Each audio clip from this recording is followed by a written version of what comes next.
Le 12 mars 1962, à midi, les accords d'Évian deviennent effectifs, mettant fin à une guerre de 92 mois qui s'étend de 1954 à 1962.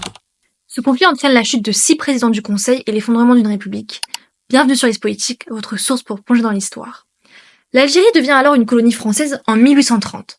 Par la suite, des terres sont confisquées et une forte inégalité sociale et économique s'installe entre colons et Algériens. Les Algériens musulmans représentent plus de 90% de la population.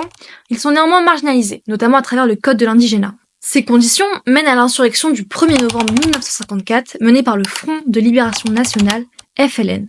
Cette date marque le début d'une guerre de décolonisation. Le gouvernement français répond en envoyant des troupes pour rétablir l'ordre. La torture devient une méthode systématique, notamment durant la bataille d'Alger. Cette bataille est une campagne militaire menée par le général Massu contre le FNL.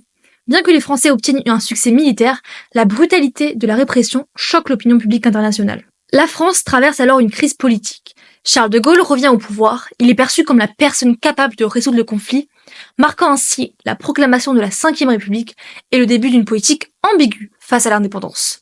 Les pieds noirs, c'est-à-dire les colons français, montrent leur mécontentement face à toute idée d'indépendance à travers la semaine des barricades. Le 17 octobre 1961, de nombreux Algériens manifestent pacifiquement pour exprimer leur mécontentement. Cette manifestation est néanmoins réprimée par le sang. Un an plus tard, les accords d'Évian sont signés, mettant fin à la guerre et prévoyant un cessez-le-feu ainsi qu'un référendum d'autodétermination. Le référendum confirme l'indépendance, l'Algérie devient indépendante le 5 juillet 1962. Pour ce qui est du bilan humain, les estimations varient entre 250 000 et 2 millions de morts du côté algérien et environ 25 000 morts du côté français. Des centaines de milliers de colons français et de harkis, soit des Algériens ayant combattu pour la France, fuient l'Algérie. La guerre d'Algérie reste longtemps un sujet tabou en France et a laissé des cicatrices profondes. Si ce nouveau format vous a plu, n'hésitez pas à liker, partager et vous abonner sur Instagram et TikTok.